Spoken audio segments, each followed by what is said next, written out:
хэрийн төмрийн 70% дутуу унтраасан шүдэнс тамхины иш үнс нурам зэрэгээс үүдэлтэй байдаг тул сэрэмжтэй байхыг анхааруулж байна. Сайн байцгааны үзэгчдээ мэдээ эхэлж байна. Студид хөтлөгч Цэрэн лам ажиллаж байна. Анхаарлаа хандуулна. Аж ахуй нэгж өрх бүр дулааны тоолортой болгоно. Манай улсад нүүрснээс шатхуун ус төрөгч хуванцар болон бусад химийн бүтээгдэхүүн гаргаж авах боломж байна. Орос улбаны улсын элчин сайд улсын хурлын даргатай уулзлаа. Мандаж буй одод Улаанбаатарт Монголын нийслэлд Прокофьев, Шостакович нарт зориулсан үзэсгэлэн концерт боллоо. Засгийн газрын өнөөдрийн хуралдаанаар оюу толгой ордтой холбоотой хэлэлцээр явц болон стратеги ач холбогдол бүхий 16 ордод төрийн эзэмших хувь хэмжээг тогтоох тухай ажлын хэсгийн ажлын явцыг хэлэлцлээ. Мөн дулаан хэрэгэлдэг аж ахуй нэгж өрх бүрийг дулааны тоолортой болгохоор болсон байна. Оюутлогын төслийн хөрөнгө оруулалтын ирээний зээлийн хүү болон менежментийн төлбөрийг бууруулах, засаглалыг сайжруулах хэлэлцээр ажилд өргөжлөж байна. Хөрөнгө оруулалтын ирээний зээлийн хүүг олуулсан жишгт нийцсэн зээлийн хүүд нийцүүлэхээр ажиллаж байгааг лээ. Энэ сарын 12-нд Рио Тинтогийн талаас хэлэлцээрийн баг ирэхээр байгаа. За ингээд хоёр ажлын хэсэг хэлэлцээрийн багтаа үргэлжлүүлээд хэлэлцээрээ хийн. За Монгол Улсын засгийн газрын зүгээс бол хэлэлцээрийн багийн бүтцэд бүтцийн хувьд бол хэрэглэх газрын дараагаар нэгдэж зангидах ийм зарчмын шийдлийг хийж ажиллана. За 3 ажлын дэд хэсэг болон за ерөнхий том ажлын хэсэг бол ойрын өдрүүдэд хуралдаж ер нь хуралдаад яваад байгаа, ярилцаад яваад байгаа. Энэ ажлуудаа ярилцаж 12-нд эхлэх хэлэлцээрээр бас үр дүнгээ гаргахын төлөө бас ажилланаа. Ийхүү хэлэлцээр идэвхтэй өгж байгаа тэрээр онцлсан юм түүнчлэн энэ удаагийн хуралдаанаар эрчим хүчний салбарын үр ашгийг нэмэгдүүлэх талаар хэлэлцсэн байна. Ингэхдээ үн тарифыг хөндөхгүй харин засаглалыг сайжруулж зардлыг танах талаар ерөнхий сайд өргө өглөө. Мөн үйлдвэрлэлийн мэтлэгийн хангалтын тулд хувийн хөрөнгө оруулалтаар барьж байгаа сэлэнгийн 70 МВт-ийн чадaltaй станц, хятадаас эрчим хүч импортлох цахилгаан дамжуулах станцыг шуурхай ашиглалтанд оруулах, 5 аймагт 5 байршил баригдсан нарны эрчим хүчний станцын ажлыг шуурхайлахыг үүргүүлжээ. Түүнээс гадна хэрэглэгчдийн ашиглаж байгаа дулааныг тоолоржуулах төслийг боловсруулах шийдвэр гарсан байна. Дулаан тоолоргүй байдаг. Тоолоргүй болохоор химнэх тухай ер нь хэдий хэрэглэж байгаа, яаж хэрэглэж байгааг хэрэглэгчид иргэд мэддэггүй, байгууллагууд мэддэггүй. Тэгээ энэ бол байж усшгүй зүйл. Тэгэхээр дулааны тоолортой болох хэвээр өнөөдрийн байдлаар Монгол улсад байгаа орон сууцнуудын 53% яг одоо тоолор тавих боломжтой байдаг. Үлдсэн нь ямар нэгэн байдлаар нэмэлт тоног төхөөрөмж юм уу хөрөнгө оруулалт шаардлагатай байдаг юм. Тэгэхээр энэ дээр бол тооцоо судалгаанд байгаа, үе шаттай төлөвлөгөө гаргаж байгаа, боломжтойгоос нь эхлээд тавьж эхлэх юм байна. Барилга хот байгуулалтын яамд шинээр баригдж байгаа бүх барилгад дулааны тоолорт байх стандарт тогтоохыг үүрэг болголоо. Үн тарифыг зах зээлийн зарчим нийлүүлэн зохистой хэмжээгээр зохицуулахаар болсон байна. Доржин Цэнгэнжүү Пүрүсэнгийн марлмаа Аист Глобал. Манай улс нүүрснээс шатхуун болон хийн түүш гаргаж авах бүрэн боломжтойг судлаачид онцлсоор ирсэн. За үүнийг бодит ажил болговол дотоодын шатхууны хэрэгцээг хангах, импортын хамаарлаас гарах чухал ач холбогдолтой юм. Энэ талаар манай сэтгүүлч улсын хурлын гишүүн инженер Зол Жаргалаас асууж тодорхойлжээ. Манай улс гадаад улс орн руу когсчих нүрсээ экспортлдгоос үүнд өндөр ач холбогдол өгсөөр ирсэн. Гэтэл манай улс хүрэн нүрсний орон билээ. Гадагш экспортлохгүй ч дотоодынхоо хэрэгцээг хангадаг. Энэ их нөөцийг гүн боловсруулж шатхуун, ус төрөгч, хуванцар болон бусад химийн бүтээгдэхүүн гаргаж авах боломж байна. 1.5 тонн нүрснээс 1 тонн шингэн түлш гаргаж авах боломжтой гэж улсын хурлын гишүүн Зол Жаргал өмнө ярьдаг санаагаа дахин давтан өгүүлж байна. Ер нь том агуулгаар нүүрс вэ нү, нефт вэ нү, энэ чинь бүгдээрээ нүүрс ус төрөгчийн их усвэр. Тэгэхээр зэрэг нефтээс гаргадаг юмыг нүүрсээс гаргаж авч болдог. Энэ нэг юм шин технологи хөгжүүлж байгаа зүйл биш болцсон. Энэ бол амьдрал. Энэ дээр одоо хэдэн 10 хэдэн 100 сая тонн нүүрсийг химийн үйлдвэрлэлд бүгд найрамд хятад ард улсад ашиглаж байгаа. Хувийн компаниуд байна, төрийн өмчийн компаниуд байна. Тэгэхээр яг хуу энэ заавал одоо дэлхийн нийтээрээ хэрэгэлдэггүй боловч энэ улсад бол ингээд бодит практик болсон учраас Монгол улсад тэрийг бас ашиглах боломж байна. Техникийн хувьд боломж байна. Хоёрт нь манад одоо баг энэ далаа шиг ингээд хэрэгэлдэггүй бага илчлэгтэй хүрэн нүүрс байна шүү дээ. Улаанбаатараас ойрхон Монголын төв хэсэгт. Тэгэхээр бид нар нүүрснээс шатхуун нэмэлт их үүсвэрээ. Шингэн түлш, хийн түлш. Одоо нэг утаа өнөрийн асуудал те. Ийм юм гаргаж авах хэрэгтэй байна. Мөн тэрээр манай улс Орос улбаны улсаас шатхуун авах гэрээтэйч ямар ч тохиолдолд бэлэн байх ёстой. Үүний тулд түлш шатхууны хараат байдлаас яаралтай гарах хэрэгтэйг онцоллоо. Нефт боловсруулах үйлдвэр баригдаж байгаа ч энэ нь ирээдүйд өсөн нэмэгдэх хэрэглээг тангаараа хангаж чадахгүй. Тиймээс нүүрснээс гаргаж авах бүтээгдэхүүнээр орлуулах боломжтой гэж үзэж байна. Бид нарт олон их усүр байх хэрэгтэй. За тэр газрын тос боловсруулах үйлдвэрлэл тэгээд нэг юм ашиглалтанд орхол байх. Цаана дахиад тал нь үлдэн тэр үед бас хэрэглээ нэмэгдэнэ. Тэгэхээр үлдсэн хэрэглээгээ нүүрснээс гаргаад нийлүүлээ. За тэгээ хэрэглээний үйлдвэрлэлийн хомсдол, аюулгүй байдал дандаа л үүсдэг. Тэр тохиолдолд бол одоо Оросоос авч байгаа тэр хിവэрэл авдаг байх болов уу гэж найдаж байна. Манай улс нүүрснээс химийн салбарт гаргаж байгаа бүх зүйлийг үйлдвэрлэж болно. Харин өнөөдрийн тухайд хийн түлшээ гаргаж авч утгааны асуудлаа бүрэн шийдэх хэрэгтэй. Хоёрдугаарт нь нүүрснээс хуванцар материал үйлдвэрлэвэл цагаа олсон шийдэл болно. Нэг тонн нь 1000 гаруй $10 байдаг учраас олон улсын зах зээлд гарах боломжтой гэлээ. Гуравдугаарт нүүрснээс ус зүрх үйлдвэрлэх боломж бий. Ус зүрхчийн цэвэр түлшийг ирээдүйн түлш гэж олон улсад үздгийг онцолж байна. Жанчвдэрч Батэрч, Вигнэ Павлов, Профессор Марлма, Ice Global. Монгол-Оросын иж бүрэн стратегийн түншлэлийн харилцаа бүх салбарт хөгжиж байна. Энэ талаар Улсын хурлын дарга Бямбцогт 5 дугаар сарын 5-ны мигмар гарагт Орос улбаны улсын элчин сайд Алексей Евсиковтай уулзах үеэрээ мэдгдлээ. Улсын хурлын дарга Бямбцогт төрийн өндөр албан тушаалд сонгогдсонд нь баяр хүргэсэнд Алексей Евсиковт талархал илэрхийлээд Орос Монголын парламент болон засгийн газар хоорондын хамтын ажиллагаа бүх салбарт тэр дундаа харилцан худалдаанд тулгарч байгаа саад тотгорыг арилгах чиглэлээр идэвхтэй хөгжиж байгааг онцоллоо. Хариуд нь Алексей Евсиков Улсын хурлын дарга Бямбцогт өмнө нь Монгол улсын зам тээврийн сайд болон Батлан хамгаалахын сайдаар ажиллаж байхдаа хоёр талын хамтын ажиллагааг тээвэр цэргийн салбарт өргөжүүлэхэд томоохон хувь нэмэр оруулсныг нь тэмдэглэв. Тухайлбал Монгол-Оросын хооронд тээврийн шинэ коридорууд нээх, мөн Оросын холбооны улсад суралцж байгаа Монголын цэргийн алба хаагчдын тоог нэмэгдүүлэхэд дэмжлэг үзүүлсэн байна. Уулзалтын төгсгөлд Бямбцогт Оросын холбооны улсаас нисхийн түлш нийлүүлэхээр саяхан тохиролцсон нь Монголын эдийн засагт онцгой чухал ач холбогдолтойг онцоллоо. Ухаалаг тоолуураар Nestle-ийн Баянгол дүүргийн цахилгаан хэрэглэгчдийн 50 орчим хувь нь хангагджээ. Тиймээс он дуусахаас өмнө Nestle-ийн бүх дүүргийн цахилгаан хэрэглэгчдийг ухаалаг тоолууртай болгохоор зорж байна. Ухаалаг тоолрын системээр дамжуулан өнөөгийн цахилгаан эрчим хүчний борлуулалтад ашиглаж байгаа хүний хүчинд тулгуурласан механик ажиллагаа ихтэй өртөг өндөр тоолрын системийг хална. Энэхүү тоолрын системийг танилцуулах ухаалаг аюулгүй цахилгаан хэрэглээ. Өдөрлөг Nestle-ийн дөрвүүдэд болж байна. Өдөрлөгийн үеэр ухаалаг тоолрын тухай танилцуулахын зэрэгцээ хэрэглэгчийн ашиглаж байгаа гаднах цахилгаан хангамж аюулгүй байдалд үзлэг хийх, өрхийн сэргээгт эрчим хүчний үүсгэрээс үйлдвэрсэн эрчим хүчийг түгээх төвсөлжөнд нийлүүлэх хүсэлтэй хэрэглэгчдэд мэдээлэл зөвлөгөө өгч байлаа. Компани хэмжээнд манайх ухаалаг тооллуурын систем нэвтрүүлж байгаа. За ухаалаг тооллуурын ашиглалт за ажиллах зарчим, ухаалаг тооллууртай холбоотой мэдээллийг маш их сонирхож байна. За мөн гэрээнийхээ мэдээллийг шинжлэх, мэдээллийн базаа баяжуулах, утасны солих, за гэрээтэй холбоотой бүх мэдээллүүдийг авч байна. Nestle-ийн Баянгол дүүрэг 59 мянган цахилгаан хэрэглэгчтэй. Өнөөдрийн байдлаар 50 орчим хувийн тооллуурыг ухаалаг тоолруу солисон байна. Тооллуурыг үн төлбөрөөр айлрахад суйрлуулж байна. Хэрэглэгчдэд ухаалаг тооллуур суйрлуулахтай холбоотой бүртгэлтэй дугаарлал нь мессеж хүргэнэ. За мессежийг хүргэхдээ бид нар тухайн сарын тэднээс тэдний хооронд танаа тооллуурыг солино шүү гэдэг мэдээлэл хүргээд тэр хоног хугацаанд ухаалаг тооллуурыг солих үйлчилгээ хийгдэнэ. Хүн байсан байгаагүй хамаагүй сольчин. Гэртээ тооллууртай тохиолдолд заавал хэрэглэгч нь байх шаардлагатай. Ухаалаг түгээх сүлжээг бий болгосноор хэрэглэгчдийн хэрэглээ хянаж, хүчлийг таслах, залгах үйлдэлийг алсын зайнаас гүйцэтгэдэг удирддаг болно. Мөн өвлийн хачааллын үед ухаалаг тооллуур чадлын тохируулга хийж, ачааллыг тэнцвүүлэх боломжтой юм байна. Түүнээс гадна үйлчилгээний хурд, чанар сайжирч, хэрэглэгчдийн сэтгэл ханамж дээшлэх, цахилгаан сүйдэлт аюул эрсдлээс сэргийлэх зэрэг олон давуу талтай юм байна. Доржин Цэнгэнжүү, Евгений Павлов, Профессор Марлма, Ice Global. Одоо харин зарим үйл явдлын мэдээллийг 100 үгээр хүргэе.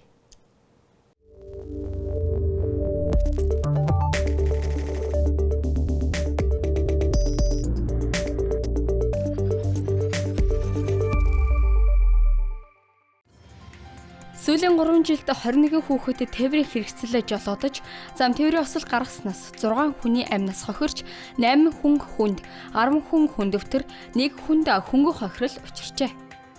За зам тээврийн осолд орсон хүүхдийн насны байдлаар навч үзэх юм бол 15-аас 17 насны эрэгтэй хүүхдүүд байсан бөгөөд эдгээр хүүхдүүдээс нэг хүүхэд согтуугаар тээврийн хэрэгсэл жолоодож зам тээврийн осол гаргасан байна.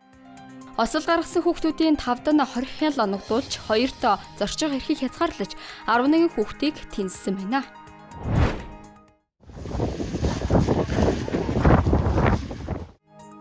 Нийслэлийн хэмжээнд он гарсаар 897 галт төмөр, 2 удаагийн ой хэрэн төмөр бүтгэгджээ. Үүний 228-ыг байшинд гарсан, 202 нь хогийн цэгт дархсан гал эзэлж байна. Мөн 70 нь шар өвс шатааснаас үүдэн гарчээ. 5 сарын 4-ний өдөр сонгон найрхан дүүргийн 4-р хороонд шар өвсний гал төмөр гарснаас болж иргэн 5 айлын хашаа, 5 гэр, 5-6-гийн харьцаатай нэг байшингийн гадна басаад, за нэг амбаар 2-3 харьцаа гэх мэтлэн эд хөрөнгө шатаж айл өрхөд хохирол учруулад байна. Шар өвс шатхуун адил шаттгийг мартаж болохгүй. Шар өвс шатааснаас богдууланд төмөр гарсан гэлээ. Улаанбаатар марафоны 1.5 км болон 5 км зайн гүйлтийн энгэрийн дугаарыг нийслэл дүүргийн биен тамир спортын хороодоор дамжуулан тарахаар болжээ. Өнгөрсөн жил тус марафонд 30,000 гаруй хүн бүртгүүлж байсан бол энэ удаад 46,000 гаруй болж нэмэгджээ. Тиймээс ийм арга хэмжээ авч байна. 1.5 болон 5 км-т бүртгүүлсэн хүмүүс энгэрийн дугаараа өөрт ойр байрлахаа биен тамир спортын хорооноос авах боломжтой байна. Өнгөрсөөр манай улс 208,000 орчим гадны жуулчин хүлээн аваад байна. Үүнийг өнгөрсөн оны мөн үетэй харьцуулбал 35% буюу 54,000 орчим жуулчнаар нэмэгджээ. Мөн өнгөрсөн 4-р сард хамгийн их жуулчин хүлээн авсан байна. Тодорхойлбол 64,000 гаруй жуулчин хүлээн авсан нь өнгөрсөн оны мөн үеэс 26% давчээ. Мод тарих үндэсний өдрөө байгальд өссөн бүхэн буцаад ирдэг урандар үргэлжилж байна. Улсын хэмжээнд 5 болон 9-р сарын бүх бямб нэм гарагийг үндэсний мод тарих өдөр болгож тэмдэглэж байхаар болсон. Уг өдөрт зориулан нийслэлийн 4 дүүрэгт тарьц суулгацын үзэсгэлэн худалдааг зохион байгуулж байна. Брэдэд цаг агаар давтургүй хിവэр байна. Саяхан зас орж зам даваа гүвэ цасаар хучигдж хальтргаа гулгаа ихээр өссөн байсан бол одоо аадар бороо мөндөр орж байна. Ирэх өдрүүдэд хүчтэй салхи шуурхтай хурд үндэстэй байна гэдгийг цаг урчид анхааруулж байна. Iced Global-ийн цөөн хормын мэдээ байлаа. Ажлын амжилт хүсье.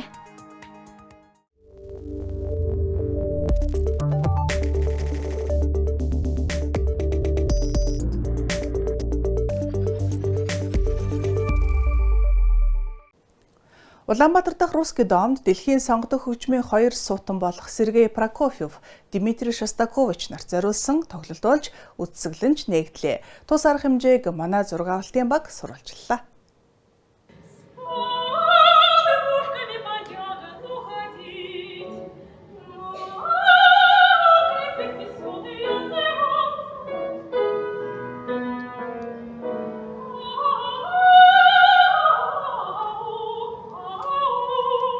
Русский дом буюу Оросын өргөд болсон энэхүү тоглолтоор Чайковскийн нэрэмжит консерваторийн 3 хөгжимчний Монгол дахь айлчлан тоглолт өндөрлөв. Дуучин Дарья Шаврина, Юлия Леонидини болон төвлөр хуурч София Ширкова нар Улаанбаатарт хэд хэдэн удаа тоглож, мөн Монголын залуу хөгжимчдөд мастер класс зохион байгуулжээ. Төгсгөлийн концертын хөтөлбөрт Римский-Корсаков, Рахманинов, Чайковский, Шостакович, Прокофьев болон бусад агуу хөгжмийн зохиолчдын бүтээлүүд ихшгэллээ.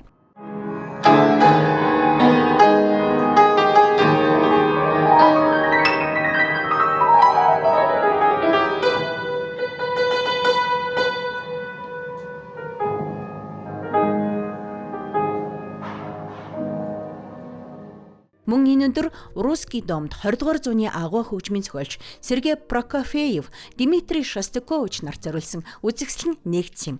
3, 2, 1.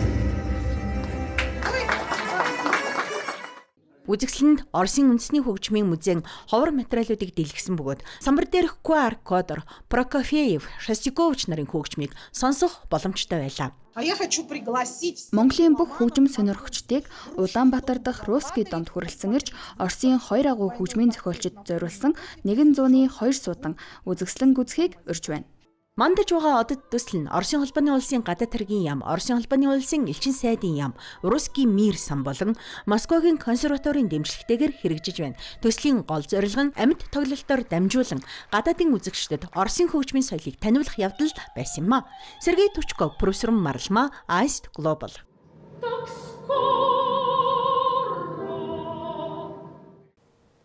Монголын урчуудын эвлэлийн арт галерейд бичиг соёл 2026 олон улсын уран бичлэгийн үзэсгэлэн нээлттэй. За энэ удаагийн үзэсгэлэнд дотоод гадаадын олон уран бүтээлч оролцож байна.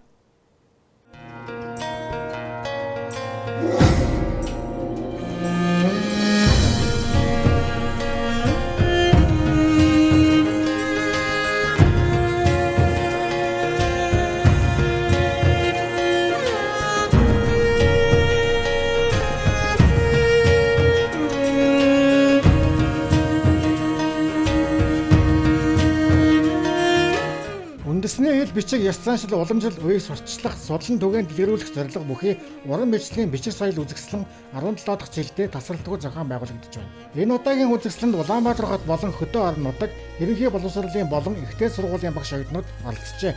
Түүнээс гадна бүгд найрамдах хятад ард улсын өр Монголын өргөдөө засах орон, Оросын холбооны улсын Бурят улс, Өхнүүрийн дээд Монгол, Франц зэрэг орны бичээчид бүтээлээ ирүүлсэн байна. Нийтдээ 70 гаруй оюуны бүтээлэг дэлгэн үзүүлж байна. Энэ үзэсгэлэнгийн онцлог маань болохоор энэ жил одоо шилдгийн шилдэг уран бүтээл, бас 2 шилдэг уран бүтээл, тэгээд урчуудын эвлэлийн шагнал гэсэн тийм шагналуудаар хүмүүсийг тодруулаад шүүгээд энэ бүтээлүүдээс шилдэгүүдээ гаргасан тийм онцлогтой үзэсгэлэн болсон. Бичиг соёл үзэсгэлэн анх Монголын хүүхдийн урлан бүтээгдэхүүн уран бичлэгийн багш, каллиграфийн их мастер Ганбаатар Агсан санаачилжээ. Одоо түүний үйл хэргийг шавнар нэнхүү үргэлжлүүлж байна.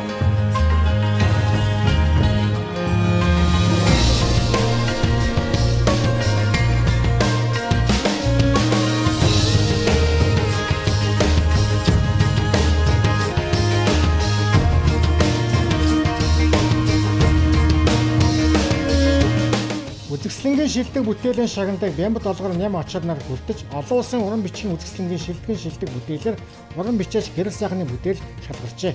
Ер нь бол жил ирэх тусам каллиграф уран бичлэгийн үнцэн хүүхдүүдийн одоо бичиг соёлоо дээдлэх одоо суралцах энэ хүсэл тэмүүлэл бол одоо маш өндөр болсон байна. Тэгэхээр яг энэ үзэсгэлэнгээс гадна ер нь Монгол хүүхдүүдийн яг үндэсний бичиг үсэг өв соёлоо дээдлэх, суралцах, хөгжүүлэх гэдэг энэ одоо ойлголт бол асар хурдцтай хөгжиж байгаа нь бол манай уран бичээчид яг энэ бичиг соёлын төлөө одоо цохилж байгаа уран бичээчдийн маань одоо ач тус гэж би боддог. Ерөнхийдөө болохоор ийм нөгөө Монгол бичиг үзэсгэлэн болохоор би одоо анх удаа үзэж जैन. Тэгээд ингээд бас тэр нөгөө Баяр Эрдэнэт найзаараа ингээд тайлбарлуулад утсан. За тэгээд ер нь бол монголчиг гэдэг одоо тийм маш гайхамшигтай. Тэгээд ер нь бол үнэхээр гоё байна. Энэ Монголын түүх соёлын өв соёлоо ингээд хадгалан үлдчихэж байгаа ингээд тийм хүмүүс ингээд бахархаад тэгээд ер нь үзэж их үздэг тэгээд тийм ер нь баг тийм зуршилтай болсон тий. Уран бичлэг нь Монгол туурхтны утга соёл, оюуны сэтгэлгээний багаархал, үндэсний бэлэг тэмдэг юм. Бичлэгийн үндсэн хэлбэр нь эртний хичээнгүй, гүйлгэн, татлан, өхмөлтөг, мөн гулсан үзэг, хамганы эдэг, хос уянгийн төлөлт гэх мэт олон янз. Монгол уран бичлэгийн хамгийн эртний дурсгал нь Эсүнхэн мэргэний 330 м алдад гарууж авсныг алдаршуулж, чулуун дээр эртний тэгээр сэлсэн хав мөр бүхий Чингисийн чулууны бичиг юм. Энэхүү бичээсийг 1224 онд хийсэн гэж эрдэмтэд үздэг.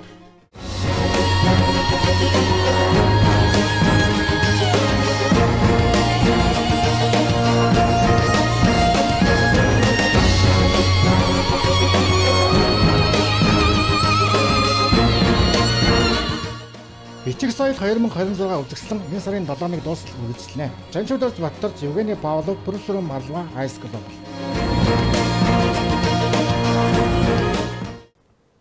Улаанбаатар хотод гол нэрийн барааны үн өмнөх 7 хоногоос 1 хувиар, өмнөх сараас 3.3 хувиар өссөн байна.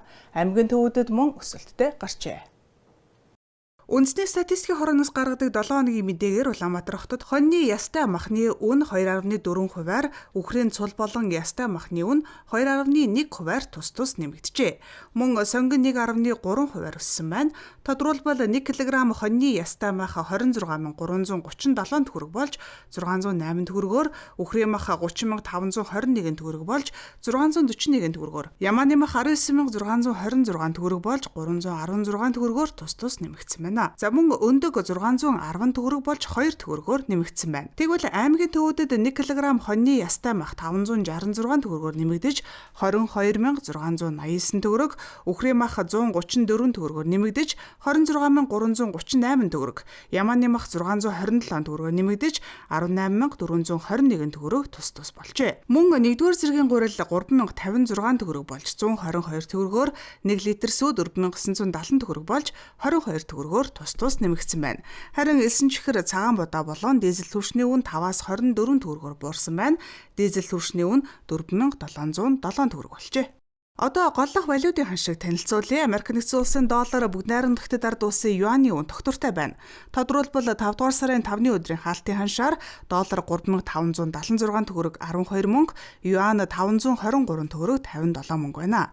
Харин Орос улбаны улсын рубль 47 төгрөг 49 мөнгө болж, тэг 109 төгрөгөөр, бүгд найрамдах Солонгос улсын вон 2 төгрөг 42 мөнгө болж, тэг 101 төгрөгөөр, евро 4180 төгрөг 13 мөнгө болж 10 төгрөгөөр тус буурсан байна. Мөн Японы йен 22 төгрөг 74 мөнгө болж 0.5 төгрөгөөр тус буурчээ. Ice Global үн ханшийн мэдээллийг хүргэлээ. Хэрхэн үзэгчдээ та бүхэнд 5 гарагийн мэдээний хөтөлбөр хүргэлээ. Анхаарал хандуулан хамт байсан баярлалаа. Баяртай.